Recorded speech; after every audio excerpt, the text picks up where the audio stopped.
સુરત જિલ્લામાં પવિત્ર શ્રાવણ માસ નિમિત્તે કડોદરા વિભાગ સિનિયર સિટીઝન જનસેવા ટ્રસ્ટના આયોજન હેઠળ પ્રાચીન સ્વયંભૂ પ્રગટ શ્રી અકાળમુખી હનુમાનજી મંદિર પરિસરમાં વિનામૂલ્યે આયુર્વેદિક મેડિકલ કેમ્પનું આયોજન કરવામાં આવ્યું હતું।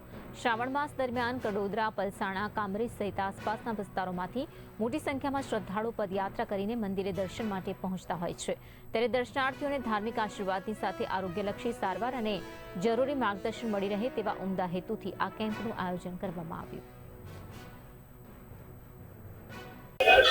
કડોદરા વિભાગ સિનિયર સિટીઝન જનસેવા ટ્રસ્ટ અને જિલ્લા પંચાયત આયુર્વેદિક શાખા તરફથી આજરોજ 22/8/26ના રોજ સવારે 9 થી 1 માટે એક આયુર્વેદિક મેડિકલ કેમ્પ રાખવામાં આવ્યો છે।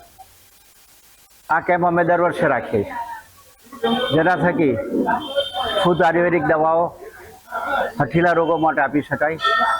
તેમજ આજરોજ શનિવાર હોય, હનુમાન દાદા અકળામુખી મહાદેવ હનુમાન દાદાએ દર્શને હજારો લોકો આવતા હોય, તે દર્શનથી લાભ લઈ શકે એ હેતુસર આજ આ મેડિકલ કેમ્પ